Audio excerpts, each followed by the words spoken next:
Texas Attorney General Ken Paxton. Yay!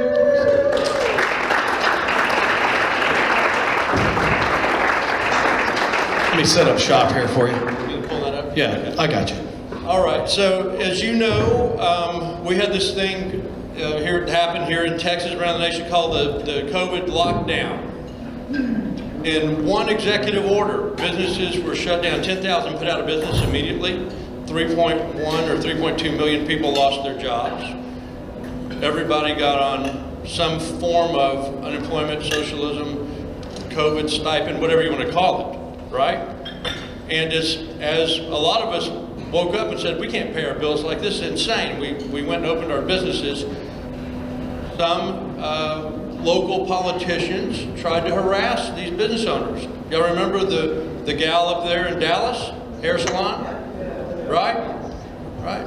People like Ken Paxton, State Attorney General, he basically put the kibosh on it, you know?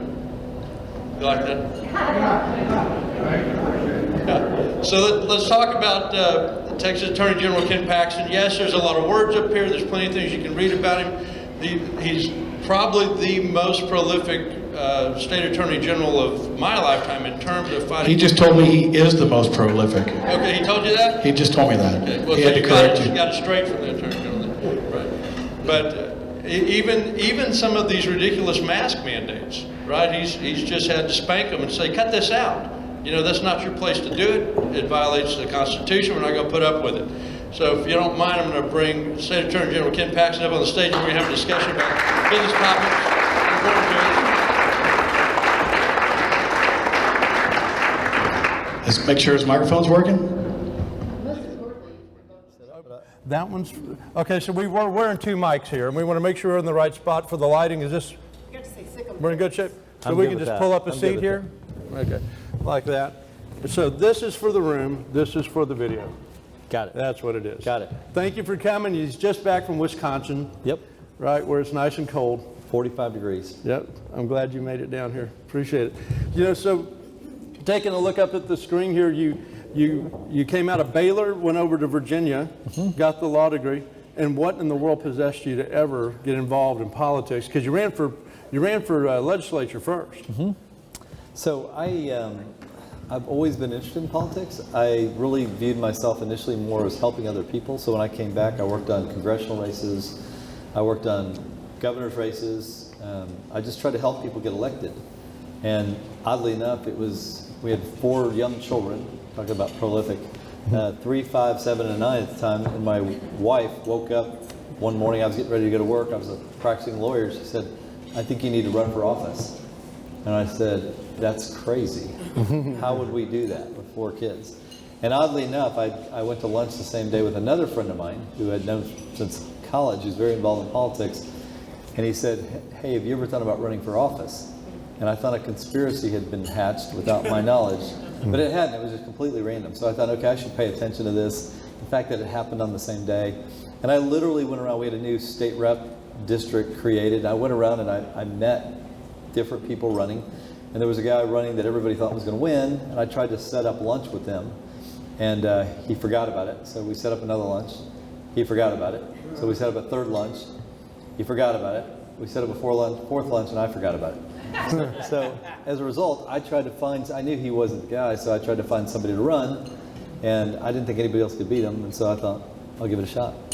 Okay, got it, awesome. So after you got in the legislature and you ended up in the Senate. So I was 10 years in the House and then just 1 term in the Senate and then ran for Attorney General after my first term in the Senate. Got it. Right.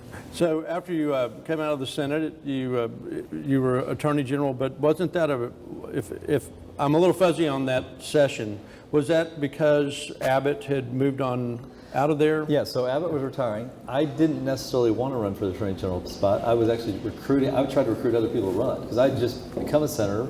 I liked the lifestyle better. I could have my job. I could see my family more. And I knew if you ran for Attorney General, it was going to be a year and a half on the road. It was going to be giving up your career, and you're going to be away from your family and friends and traveling all over the state. So when my recruiting efforts didn't work, and I ended up running because I felt like the people that were left in the race were not going to do what they needed to do as it related to the Obama administration. And so I thought it was a critical time in our history that Texas had to be at the forefront of fighting. And I knew the two people, I knew them well, particularly one of them.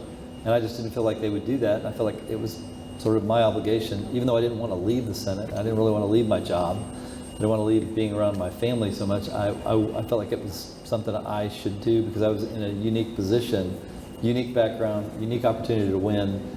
And so I ran.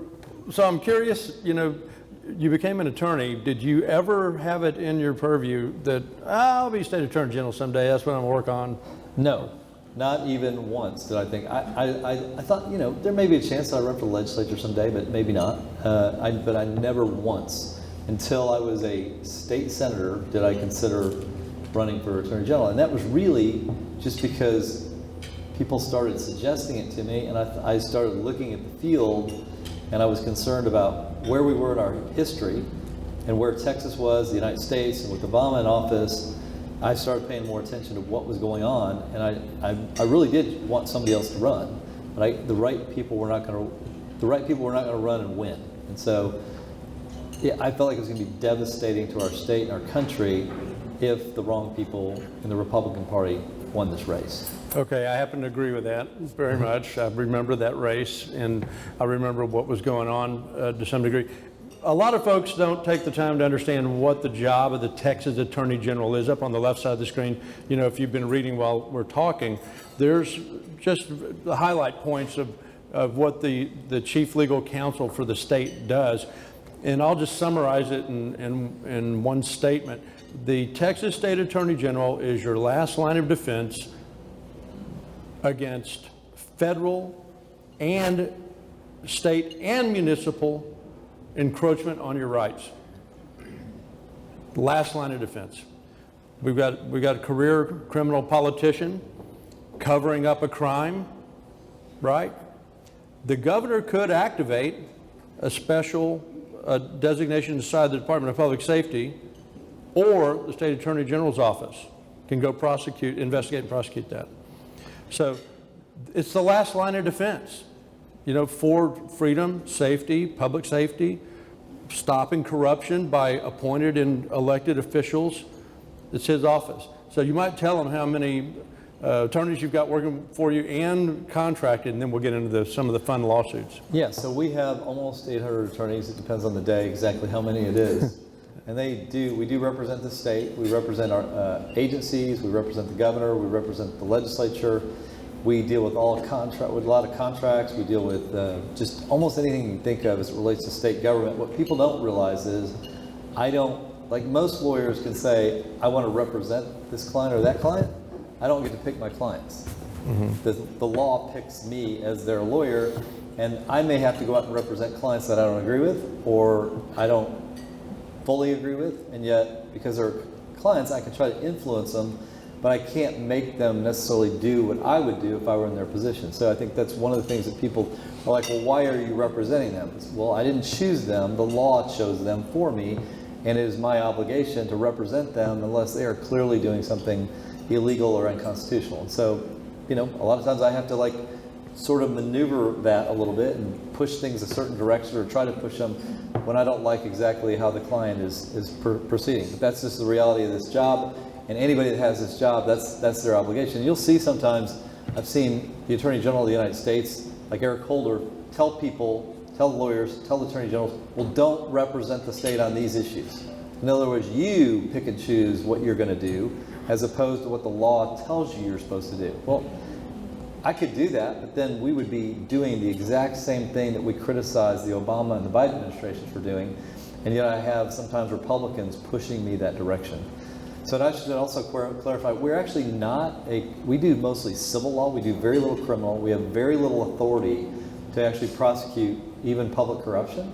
It has to be referred to us. The only thing that I can prosecute, and that's what we get from a referral from the Secretary of State, is voter fraud.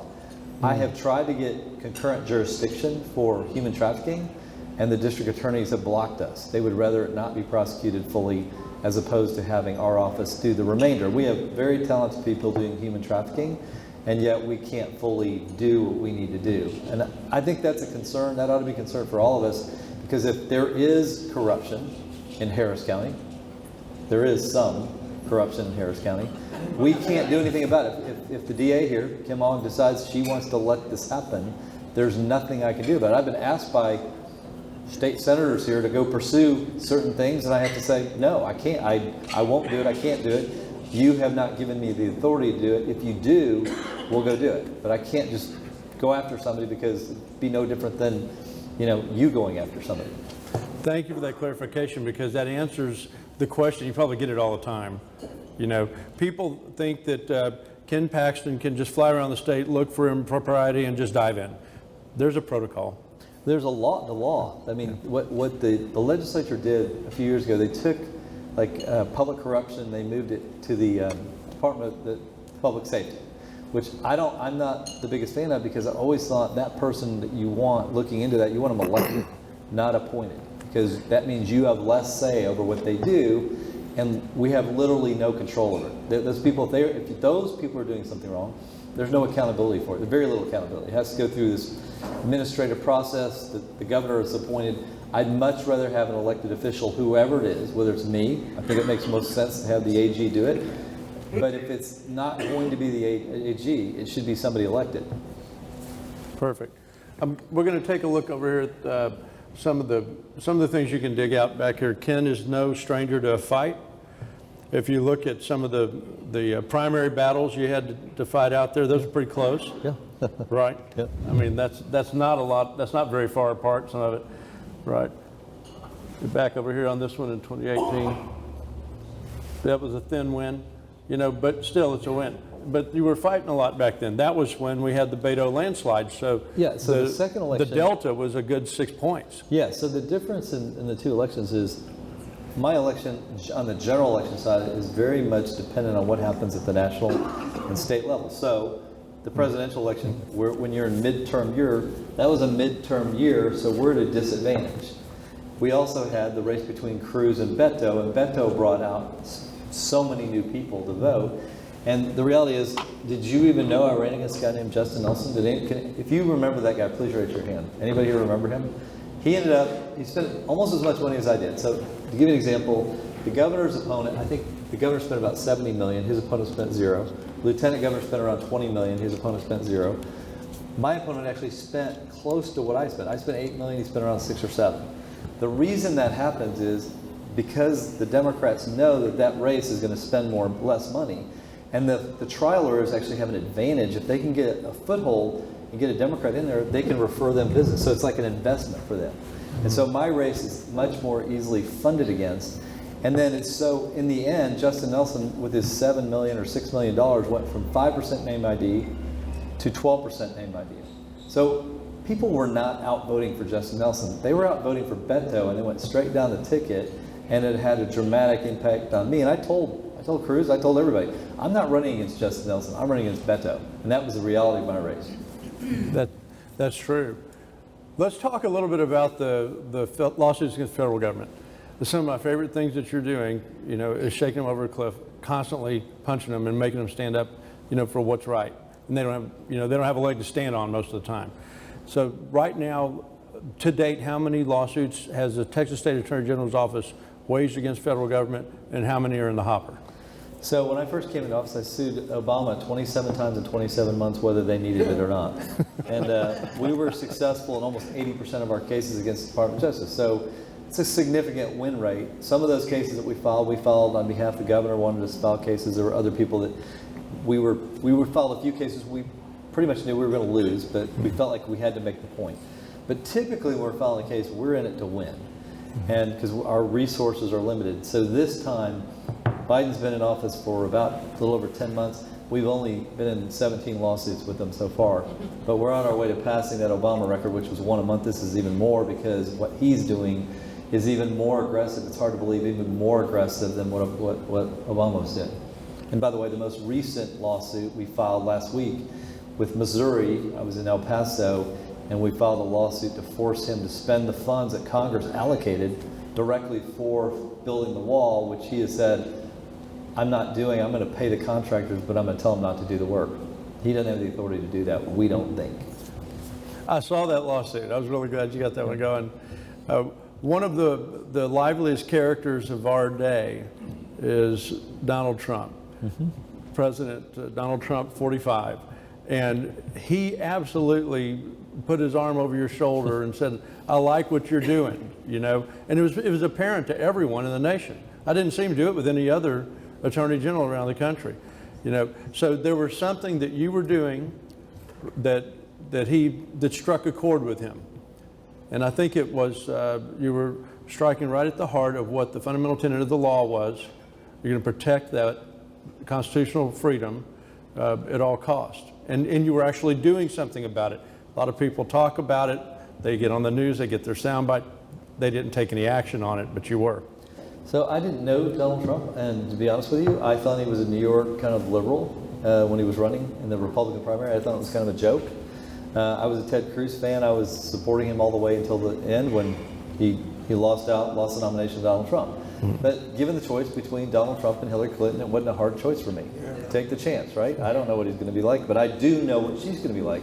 I never understood Republicans who wouldn't vote for Donald Trump over Hillary Clinton or not vote at all. It made no sense to me. So I became a supporter. I got to know him very well while he was in office and still talk to him on a regular basis. But what was remarkable to me was just how willing he was to stand up and fight for Americans. And I think that's why it was amazing. You can criticize him for his tweets, you can criticize him for his personality, you can criticize. I don't think there's been any perfect politicians. I mean, other than maybe Valerie Swanson, we just haven't had any. We haven't had, they just don't exist, right? So the reality is, what I loved about Donald Trump is I think he truly cared about the American people. And he got more good things done for us than any president in my lifetime. And I grew up a Ronald Reagan fan in California, watching him as governor.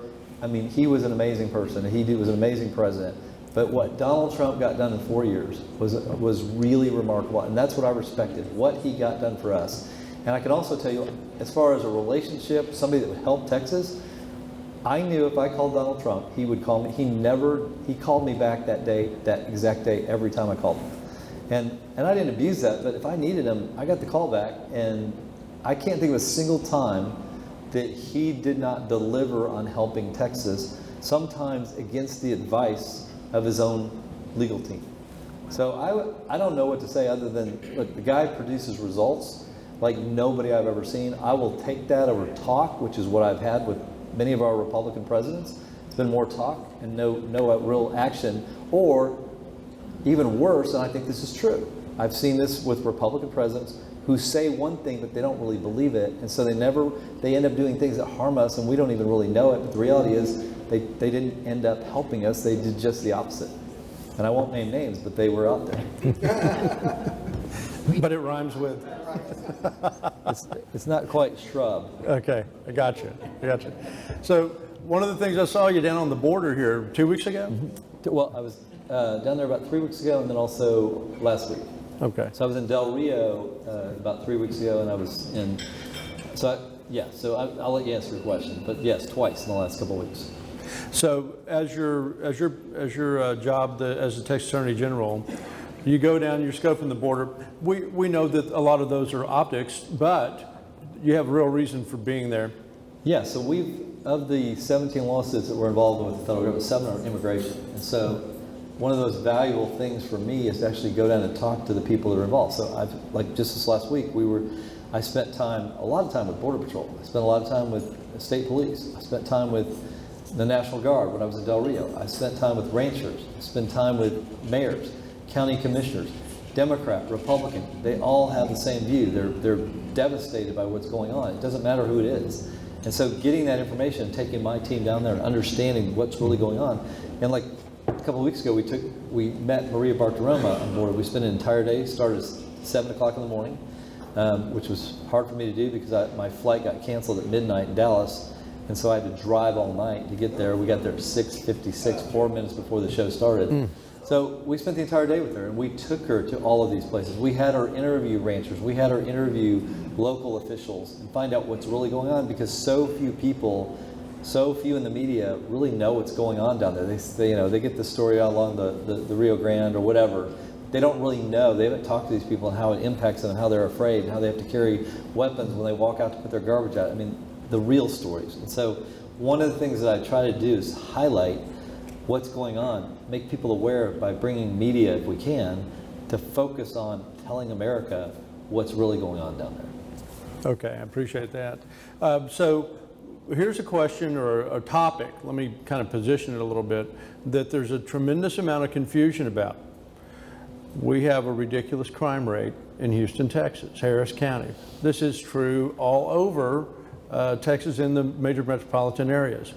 We've got this thing that was floating around the legislature called bail reform. And let me go ahead and characterize it before I get into it.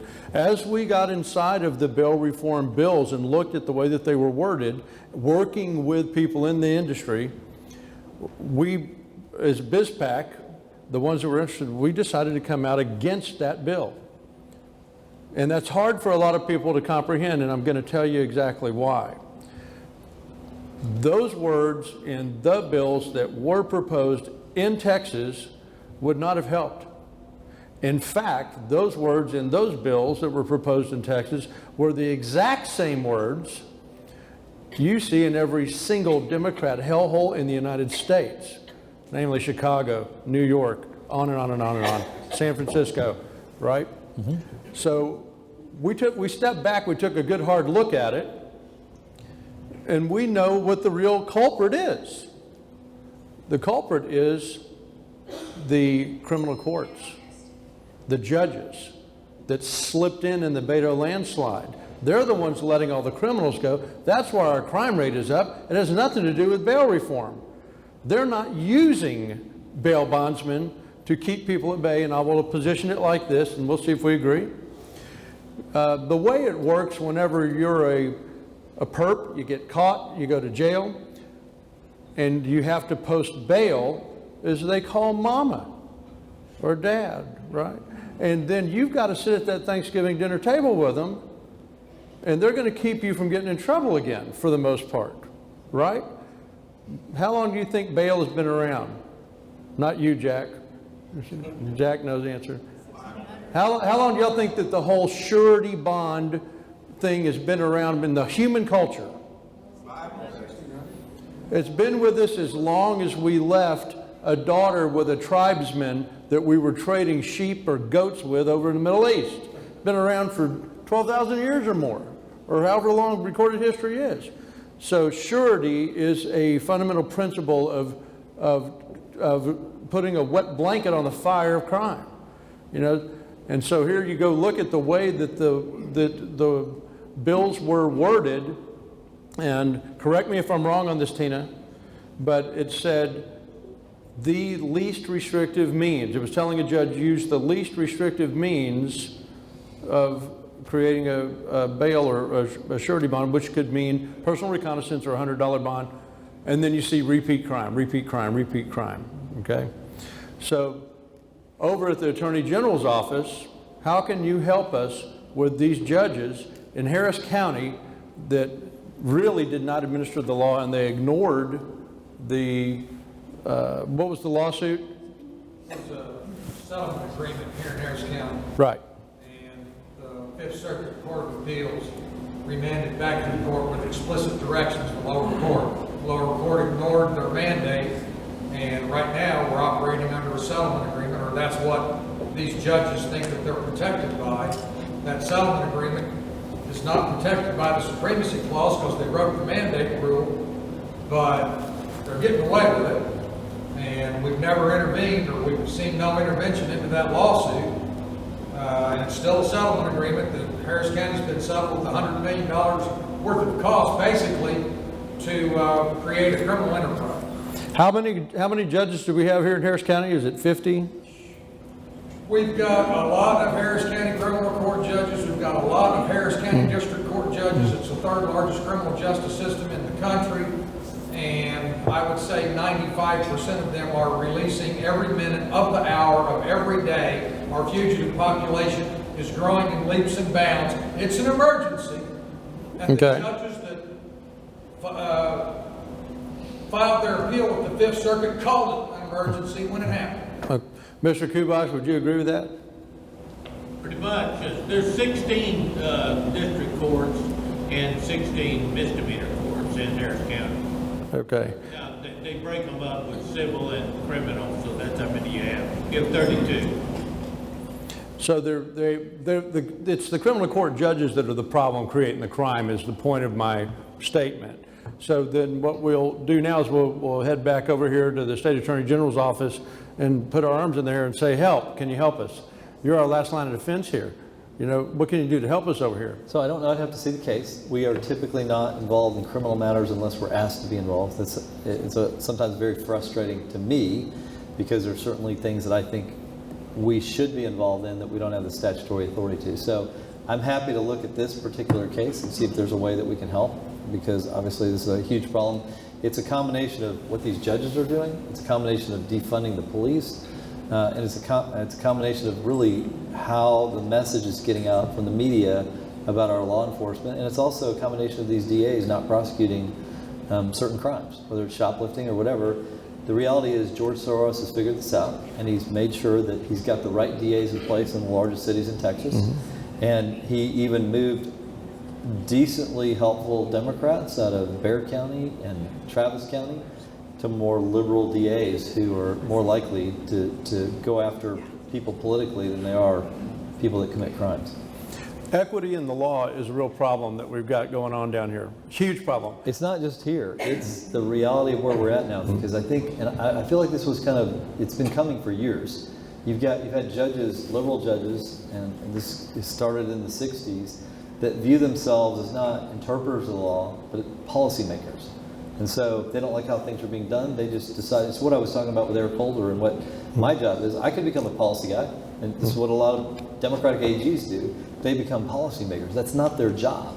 If they're in the legislature, that's their job. That's the constitutional form of government. If you believe in that, you want people to stay in their lanes. That's what the founders intended, because they didn't trust people to have too much power. And if you start blurring those lines too much, you're going to find out that you have people with too much power that are like Joe Biden. What is he doing? He's doing exactly the same thing. He's ignoring federal law as it relates to a lot of things, including the border. Then we win in court, and he ignores it. We go all the way to the Supreme Court, and we win on the Remain in Mexico. And what does he do? Nothing. And now we're suing him to enforce that, trying to get a timeline. And what's the remedy for us? Impeachment? He knows he's not getting impeached. Democratic Congress. And so you end up, if the branches of government don't do their job, and they don't enforce their part of the constitutional role, then we end up with a president and other leaders who are unaccountable, who operate more as edict givers or kings rather than a functioning part of a republic. Exactly. That's exactly the problem. That's what we're trying to pump the brakes on. Well, we do want to end our crime problem here in the greater Houston area, because this is what's important to us with our businesses. You know, it's not that we don't care about the other areas, but this is right here at home. No, and I've got great people that understand, who've been in DA's office, they understand this issue, so we're happy to look at if there's a way we can help, we want to help.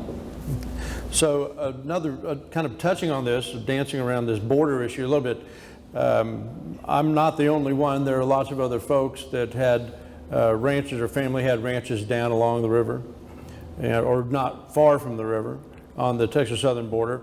And over a period of decades, the mule trains and drug mule trains and human trafficking trains were so prolific you couldn't go anymore. It was too dangerous, and we couldn't get anybody to do anything about it. And we saw them walk around border wall sections, because they would do it in sections instead of linear.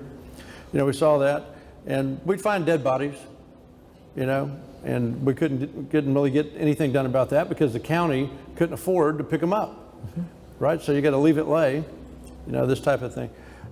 What's the line for you there, for your office?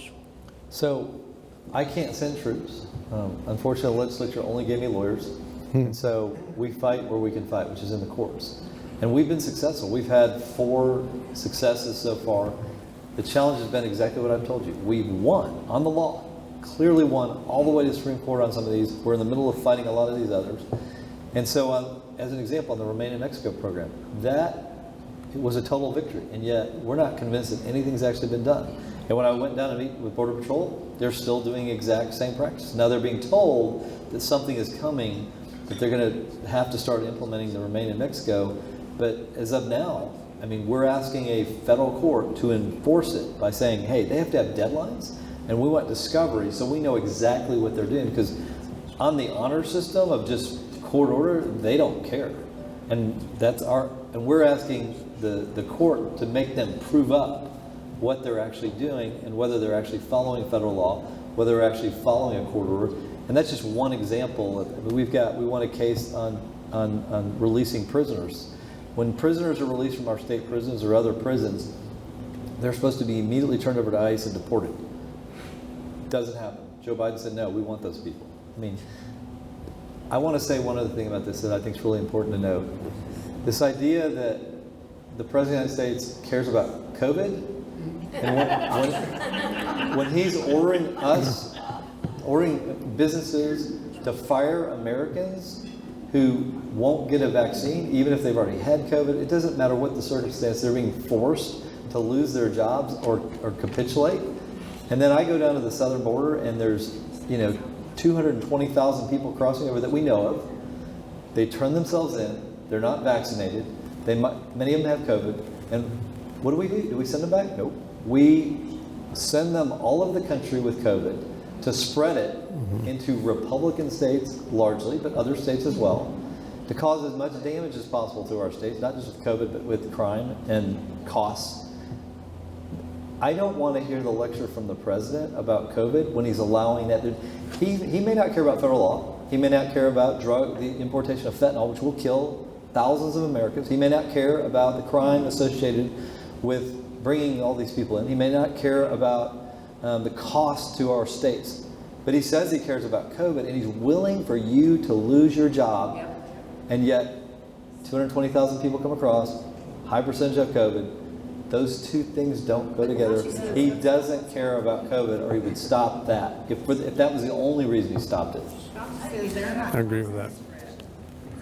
So here's a good question that somebody in the audience might be grateful for. There are employers out there. You looked at somebody like you knew. I was looking anonymously. No, there are employers out there that are they're vax mandate zealots, and they're continually asking their employees and even threatening that they get vaxxed, that they get the second or third vaccine, provide proof of it, and things like that. Here in Texas, what can we do to prevent that kind of nonsense? I think, unlike maybe any time in our history, we have to all be willing to speak up, even at risk of losing our jobs, at risk of losing our status. I mean, I don't know if you all saw this. 3 weeks ago, I'm sure some of these people over here saw it, where our Attorney General, Merrick Garland, who could have been a U.S. Supreme Court Justice, actually, we've had Republican senators vote for him, maybe even in this state.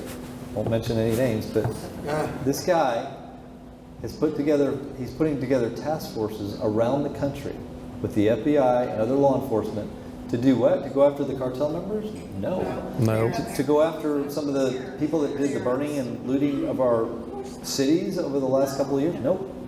No, this is to go after parents who dare to speak out in defense of their own children. I've studied some history, but this seems a lot like Germany in the 30s or something in Russia.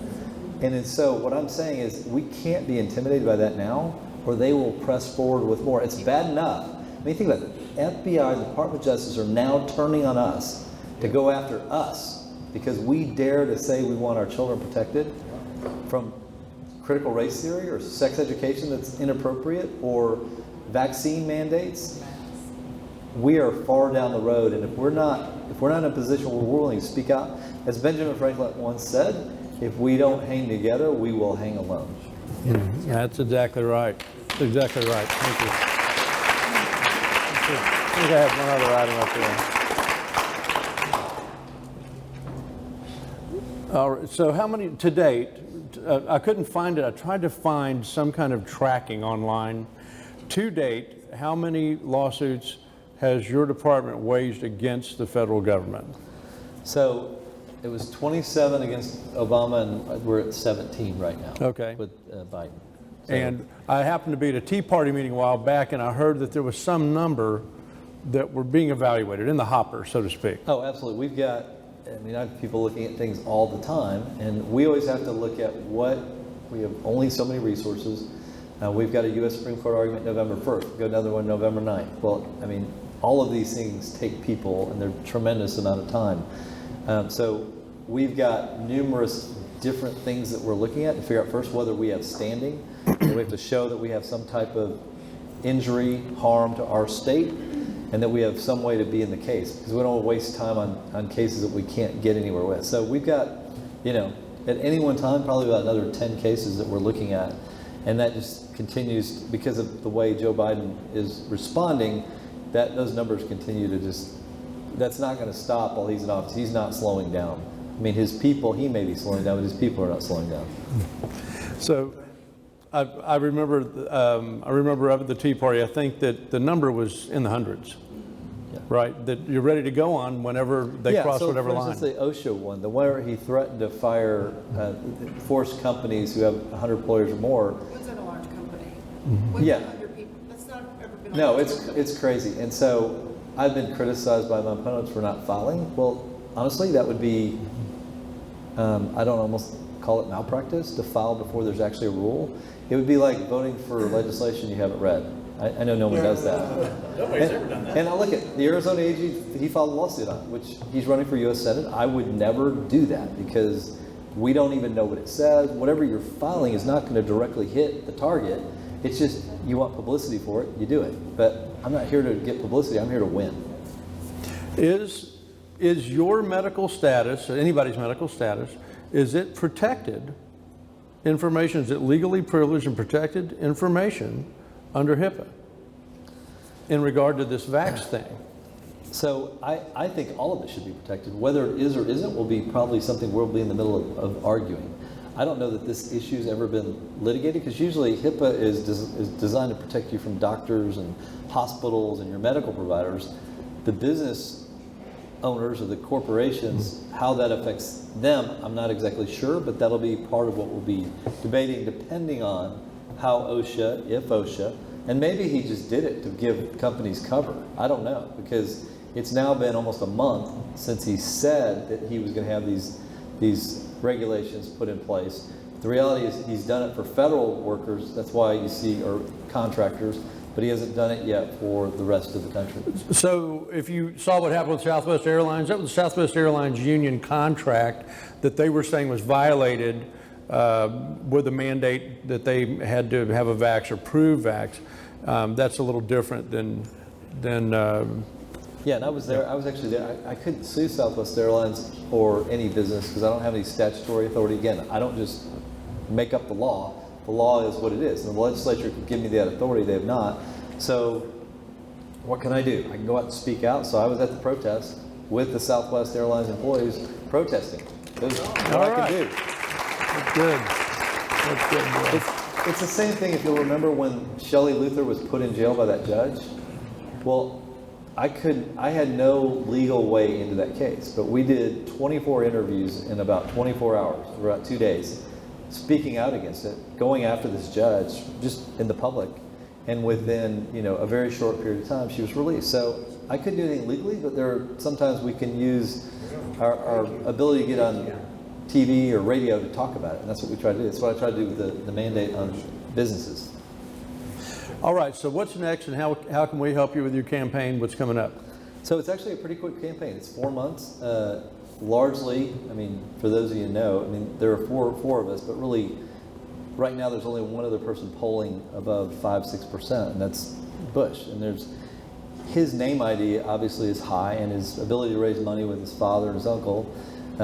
I don't think that he's qualified to do this job, and I think the reason I've decided to stay is not because I necessarily wanted another term, but I look at where we're at with the Biden administration, and again, I'm looking at who would run and do this job the right way, and I just don't see it. And so I could go off and do other things. It would be easier for me, but the reality is that we are in a critical time in our country's survival. And if we don't look around and tell me other AGs are going to do what I'm doing, leading all of these fights against Biden.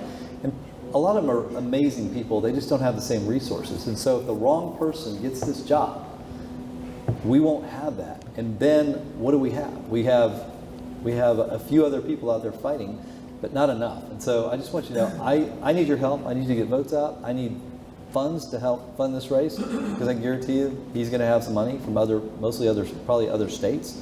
And so I'm willing to fight. I want to fight this because I view it as critical to the survival of our constitutional form of government and our ability as Texas to be Texas. I like that. Thank you. Appreciate that. Appreciate that very much. We've got time for one question from the audience. Angela Box.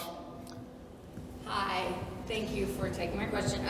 I didn't take it, he did. Well, maybe you'll like it. So I think I can speak for this table back here. When Governor Abbott looked at the mask mandate, we were all like, thank you for letting us breathe again, and then got pushback from the left to make sure the ban was not enforced in school districts, and now we're dealing with HISD kids being masked. Is there anything your office can do to help these parents and these kids? Yeah, it's a great question, and we are trying to do that. We've got, I don't know how many lawsuits related to the mask mandate. We just won in San Antonio. They were going to be forced to get vaccinated, the teachers, and we were able to win that. The problem is it was almost like a coordinated effort of school districts and cities and counties all coming at the same time. And even as big as we are, we can only do so many at one time. Our goal was to get as many going as we could and get it up to the Texas Supreme Court. That way, if we won, that would apply across the state. So that's our goal. We have been successful. We typically have lost in certain counties, you might imagine, at the lower courts. But as we've gone up, we've been more successful. And I think in the end, I think we're going to be successful. Just like we got a great ruling from the Texas Supreme Court on the mandate for the school employees in San Antonio. I think we'll be successful in all these cases, but they just take us time. We can't just have an edict in one day. It's not the process that we're in, but they have moved up relatively fast. So we're in it to win. We're in it to protect you and your kids, your families. Let it be your choice and not have some government official order you or your family to wear a mask or get a vaccine. So basically, did they all just band together and say, we're just going to overwhelm the system? That's what it felt like. Look, I don't have proof of that, but how did it just like there were so many. I mean, there were like 100 of them.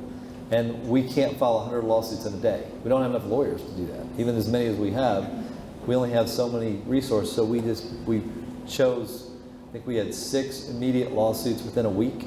And then we fought off the vaccine stuff. So we're going to keep fighting all of them. Does that answer that, Angela? Yep.